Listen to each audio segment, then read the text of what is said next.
भैया बहनों, आज हम लोग स्थितिज ऊर्जा क्या होती है इसके बारे में अध्ययन करेंगे, इसके प्रकार के बारे में अध्ययन करेंगे।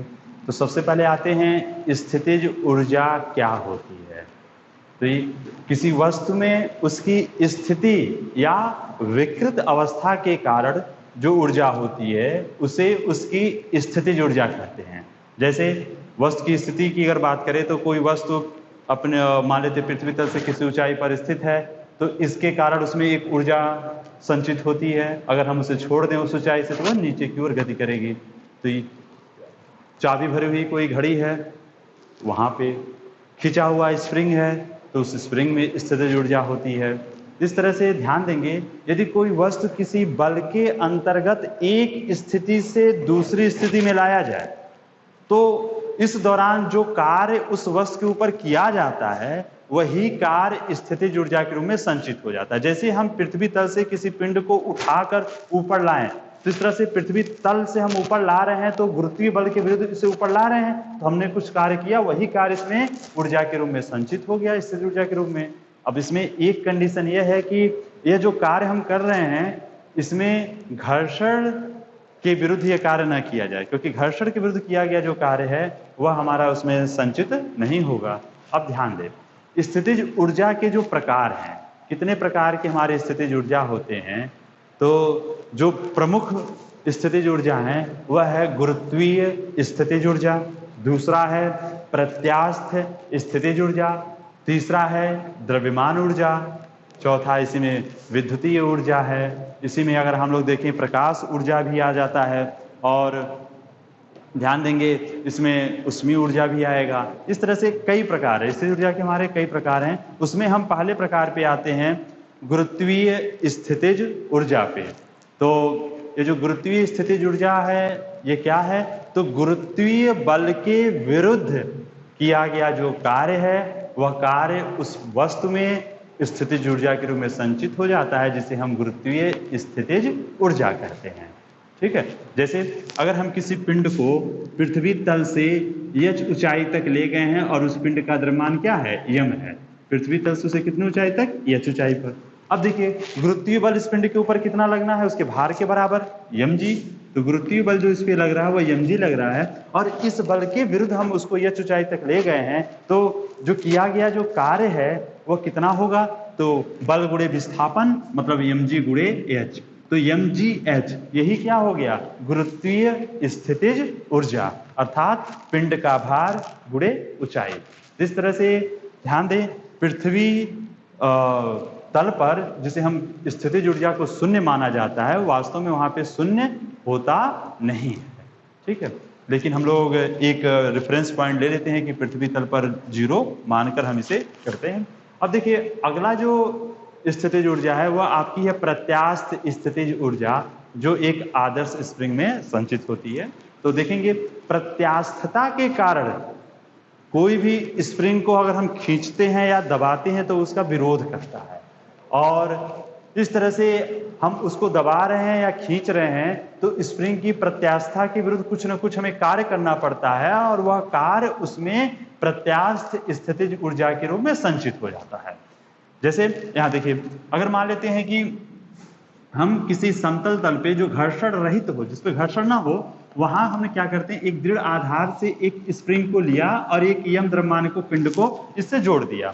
अब हम साम्य स्थिति की बात करें तो ये साम्य स्थिति में यहाँ पे मान लेते हैं, जब हम इसको क्या करें कि F बल लगा के खींचें इस स्प्रिंग को, तो स्प्रिंग में विस्तार होगा, खिंचाव उत्पन्न होगा। हमारे द्वारा लगाया गया जो बल है वह F है, तो इस बल के कारण ये अपनी साम्य स्थिति से मान लेते हैं कि x विस्थापित हो गया। तो यह स्प्रिंग में हमने क्या किया, बल लगा के इसे खींचा, तो वह उसका प्रत्यास्थता के कारण उसका विरोध करेगा, तो एक बल अंदर की ओर कार्य करेगा। उसको अगर हम F डैश मान लें तो ये F डैश बल, जिसे हम प्रत्यास्थ जो प्रत्यानयन बल कह सकते हैं, इसको प्रत्यानयन बल, जो प्रत्यास्था के कारण जो बल कार्य करता है, जो उसको साम्य स्थिति में लाने का प्रयास करता है, प्रारंभिक स्थिति में लाने का प्रयास करता है, उसे हम प्रत्यानयन बल कहते हैं। तो ये जो प्रत्यानयन बल है यह इस पिंड को वापस साम्य स्थिति में लाने का प्रयास करेगा और हमारे द्वारा लगाए गए बल के ही बराबर होगा, विपरीत दिशा में होगा। ठीक है, अब देखिए जैसे हम इसको छोड़ेंगे, अब यह पिंड इस प्रत्यानयन बल के कारण साम्य स्थिति की ओर आएगा, इसके वेग में वृद्धि होगी, और जब यहाँ पर पहुंचेगा तो उस समय यहाँ पे यह रुकेगा नहीं, क्योंकि अब यह इसके अंदर एक स्थितिज ऊर्जा किसके रूप में इसमें संचित हो गया, गतिज ऊर्जा के रूप में, और उस गतिज ऊर्जा के कारण अब यह आगे जाएगा, स्प्रिंग को दबाएगा। अब स्प्रिंग की स्थिति में फिर परिवर्तन हो रही है, और उस परिवर्तन के कारण अब ध्यान देंगे फिर एक प्रत्यानयन बल कार्य करेगा जो उसको साम्य से मिलाने का प्रयास करेगा। इस तरह से स्प्रिंग इस साम्य स्थिति के आगे पीछे ऐसे गति करना प्रारंभ कर देगा। अब ध्यान देंगे ये जो प्रत्यानयन बल है ये विस्थापन के अनुक्रमानुपाती होता है। तो प्रत्यानयन बल को हम लोग यहाँ पे एफ डैश माने हैं, तो ये विस्थापन के अनुक्रमानुपाती होता है विपरीत दिशा में। हम विस्थापन इधर किए हैं तो इसके विपरीत दिशा में, विस्थापन इधर कर दिए दबा दिए तो उसका विरोध करेगा। ये विस्थापन का विरोध करता है, विपरीत दिशा में कार्य करता है, इसलिए चिन्ह क्या लगाया गया, माइनस। अनुक्रमानुपात चिन्ह को हटा देंगे तो एक नियतांक लगाएंगे, तो यह बराबर माइनस के एक्स, जहां पर के क्या है, बल नियतांक है किसका, स्प्रिंग का, और यहाँ जो माइनस चिन्ह है वह यह दिखा रहा है कि ये जो प्रत्यानयन बल है वह विस्थापन के क्या है, विपरीत है। अब देखिए अगर हम जो बल लगा रहे हैं एफ की बात करेंगे तो जो एफ होगा वह इसी एफ डैश के बराबर होगा, लेकिन विपरीत है, माइनस एफ डैश, जो बराबर हो जाएगा के एक्स। इस तरह से हमारे द्वारा जो बाह्य बल है, बाह्य बल बराबर क्या हो गया, के एक्स। अब देखिए अगर हम लोग ये देखें कि एक्स विस्थापित किए हैं तो उसके ऊपर लगने वाला जो बल है या उसके ऊपर हम जो बल लगा रहे हैं वह एफ है, और वह किसके बराबर है, के एक्स के बराबर है। यदि हम उससे थोड़ा सा और उसको विस्थापित कर दें, कितना, डी एक्स, तो उस dx विस्थापित करने में जो किया गया कार्य होगा वह कितना होगा, तो कार्य चूंकि सूक्ष्म विस्थापन है तो कार्य भी सूक्ष्म हो जाएगा, dw। तो कार्य बराबर बल गुणे विस्थापन, तो f गुणे dx, f का मान कितना है, kx इंटू dx हो गया, dw। ठीक है, इस तरह से अगर हम संपूर्ण कार्य निकालना चाहें, संपूर्ण कार्य मतलब x बराबर 0 से लेकर x तक विस्थापित करने में कितना कार्य करना पड़ा, तो हम इसका इंटीग्रेशन कर देंगे। तो संपूर्ण कार्य w बराबर इंटीग्रेशन ऑफ dw, और dw का मान रख दें kx dx, लिमिट कहां से कहां तक, 0 से लेकर x तक। ठीक है, तो 0 से लेकर x तक विस्थापित करने में कितना कार्य करना पड़ा है, इसको हमें ज्ञात करना है, तो इंटीग्रेशन करेंगे। तो चलिए w बराबर क्या हो जाएगा, जो नियतांक को बाहर हो जाएगा, k नियतांक बाहर हो गया, और x dx 0 से लेकर x तक। अब इंटीग्रेशन का सूत्र लगा दें, जैसा कि हम लोग जानते हैं x to the power n into D X equal to क्या होता है, x to the power n plus 1 upon n plus 1। जो घात होती है उसमें एक की वृद्धि हो जाएगी और वही फिर बटे में आ जाता है घात। तो इस तरह से देखिए तो यहाँ पर घात कितना है, 1 है, तो इसमें 1 में वृद्धि होगी, 1 मतलब 2 हो जाएगा। तो इस तरह से x स्क्वायर बटा 2 लिमिट 0 से लेकर x तक। जैसा आप जानते हैं कि पहले अपर लिमिट रखते हैं, तो x यहाँ पे पहले अपर मान x रखेंगे तो x स्क्वायर बटा 2, फिर माइनस, फिर लोअर वाला रखते हैं तो 0, तो ये हो जाएगा 1 बटा 2 के एक्स स्क्वायर। इस तरह से जो किया गया कार्य है वह 1 बटा 2 के एक्स स्क्वायर होगा, और आप जानते हैं कि जो कार्य हम करते हैं वही स्थितिज ऊर्जा के रूप में संचित होती है। इस तरह से स्प्रिंग की जो प्रत्यास्थ स्थितिज ऊर्जा होगी वह कितनी हो जाएगी, u बराबर 1 बटा 2 के एक्स स्क्वायर हो जाएगी। ठीक है, इस तरह से अब देखिए अगर आप लोग इसको देखना चाहें कि हम बल लगान इस तरह से यह गति होती है कि नहीं होती है, तो इसको आप एक एक्सपेरिमेंट के द्वारा देख सकते हैं। जैसे यहाँ देखिए हम लोग इस एक्सपेरिमेंट की सहायता से स्प्रिंग का बल नियतांक ज्ञात करते हैं। तो ध्यान दें, अगर देखें यहाँ पे ये जो स्प्रिंग है इससे एक पल्ला लगा हुआ है जिस पर हम लोग भार द्रव्यमान लटका के इसको गति करा सकते हैं। और यहाँ देखिए हम लोगों ने मान लीजिए इसके ऊपर कोई द्रव्यमान रखा, ठीक है, तो इसके रखने के बाद इसमें विस्थापन हुआ, तो यहाँ देखिए यह बराबर जो kx होता है, कितना बल लगा आप ज्ञात कर सकते हैं। जितना पिंड आपने इस पे जो रखा है कितने द्रव्यमान का, ये 500 ग्राम के रखे गए हैं, तो इनके द्वारा जो बल होगा यह निकाल सकते हैं mg। कितना विस्थापन हुआ उसे आप यहाँ से माप लेंगे x, और आप k का मान ज्ञात कर सकते हैं। इस तरह से आप इस एक्सपेरिमेंट की सहायता से आप किसी भी स्प्रिंग का बल नियतांक ज्ञात कर सकते हैं। कितना बल आप यहाँ आरोपित कर रहे हैं, पिंड आप यहाँ पे रखें, एक एक यहाँ पे 50-50 ग्राम की हैं। इनको आप यहाँ रखने के बाद आप देखेंगे कितना विस्थापन हो रहा है। ऐसे कई रीडिंग आप ले लेंगे और हर एक मान के लिए k का मान निकालेंगे, फिर उसका औसत ले लेंगे। इस तरह से आप बल नियतांक ज्ञात कर सकते हैं। अब देखिए, अगर हम इसको थोड़ा सा विस्थापित कर दे रहे हैं बल लगा के, जैसा आप अगर प्रत्यास्थ स्थिति ऊर्जा के बारे में देखना चाहते हैं तो हम जैसे बल लगा के इसको विस्थापित करेंगे, अब देख रहे हैं कि यह अपने साम्य स्थिति के ऊपर नीचे गति करना प्रारंभ कर दिया। ठीक है, तो ध्यान दें, इस तरह से अगर हम लोग आदर्श स्प्रिंग की स्थितिज ऊर्जा ज्ञात करना चाहें और वह ग्राफीय विधि से ज्ञात करना चाहें, तो इसके लिए हम लोग क्या करेंगे, जैसा कि यहाँ पे आपने देखा कि जैसे जैसे हमने भार बढ़ाए वैसे वैसे ये क्या होता है, इसमें विस्थापन भी बढ़ता जाता है। जैसे देखिए, भार को हमने कम किया, अभी विस्थापन कोई भार नहीं है, तो यह 0 पे है। और जैसे हम इस पे भार को बढ़ाएंगे तो आप देखेंगे कि अब इसमें विस्थापन होना शुरू हो गया। देखिए, अभी इस समय 3 से कुछ अधिक है, भार थोड़ा और बढ़ा दिए, अब देखेंगे कि यह आपका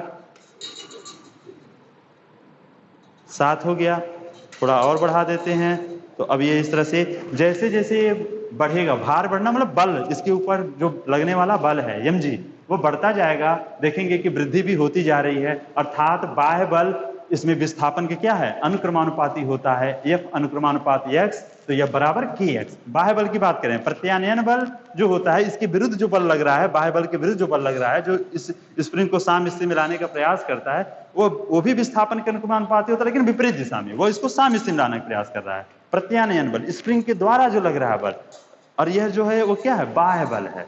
ये दोनों बल देखिए, बाह्य बल और प्रत्यानयन बल दोनों बराबर होंगे, दिशा विपरीत होती है। ठीक है, अब देखिए यहाँ पर जो हमारा बाह्य बल है, उस बाह्य बल के द्वारा अगर देख लें कि जो बाह्य बल F बराबर kx है, वह विस्थापन के अनुक्रमानुपाती है। तो इस स्थिति में अगर हम लोग ये देखें कि अगर बल F और लंबाई में जो वृद्धि हो रही है, इसके बीच ग्राफ खींचे तो ग्राफ एक सरल रेखा प्राप्त हो जाती है। यहाँ पे इस पे हम लोग विस्थापन ले लेते हैं x अक्ष पे, और इस पे लेते हैं बल। तो जब बल 0 था, विस्थापन भी 0, और जैसे जैसे बल बढ़ता गया, विस्थापन भी बढ़ता गया, तो यह देखते हैं कि एक सरल रेखा प्राप्त होती है। जब आप एक्सपेरिमेंट करेंगे यहाँ पे, तो देखेंगे कि बल और विस्थापन ये दोनों अनुक्रमानुपाती हैं, और एक सरल रेखा, जो ग्राफ खींचेंगे, ग्राफ एक सरल रेखा आपको प्राप्त हो जाएगी। अब यहाँ पर मान लेते हैं कि x विस्थापन पर बल आपका F लग रहा है, तो इसके बीच का जो घिरा हुआ क्षेत्र है, इस क्षेत्र का क्षेत्रफल आप ज्ञात करेंगे, तो वह क्षेत्रफल किए गए कार्य के बराबर हो जाएगा, और वही कार्य इसमें संचित ऊर्जा के बराबर होगी। तो इस तरह से संचित ऊर्जा बराबर घिरे हुए क्षेत्र का क्षेत्रफल। तो घिरे हुए क्षेत्र का जो क्षेत्रफल होगा, चूंकि ये आपको एक त्रिभुज जैसा दिख रहा है, तो त्रिभुज का क्षेत्रफल, तो त्रिभुज का क्षेत्रफल बराबर क्या होता है, 1/2 आधार गुणी ऊंचाई। तो आधार इसका x है, और जो ऊंचाई है वो आपका बल, और बल का मान कितना होता है, kx। तो इस तरह से आप देखेंगे कि x इंटू kx अर्थात 1/2 kx स्क्वायर प्राप्त हो जाएगा। ठीक है, तो इस तरह से आप ग्राफ की सहायता से भी स्प्रिंग में संचित ऊर्जा को मान आप ज्ञात कर सकते हैं। अब ध्यान देंगे, यहाँ पे जो हम लोग को यह समझना है कि किसी भी निकाय को शून्य स्थितिज ऊर्जा से किसी नए स्थिति में या नए विन्यास में व्यवस्थित करने की प्रक्रिया में यदि आंतरिक बल वहां पे कार्य कर रहा हो, तो निकाय की स्थितिज ऊर्जा शून्य से घटकर ऋणात्मक हो जाती है। दूसरी ओर यदि बाह्य बल आंतरिक बल के विरुद्ध कार्य करता है, तो निकाय की स्थितिज ऊर्जा धनात्मक हो जाती है।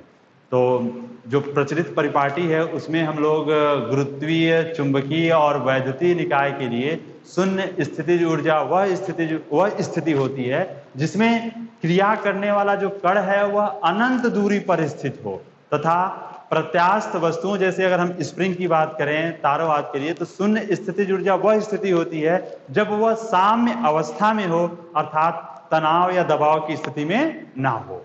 तो कुछ विशेष चीजें हैं, इनको आप लोग अपने बुक से अध्ययन कर लेंगे, और हाँ, इसका नोट्स आप लोग तैयार कर लेंगे। जहाँ समस्या होगी उसे आप बताइएगा, उसका समाधान किया जाएगा।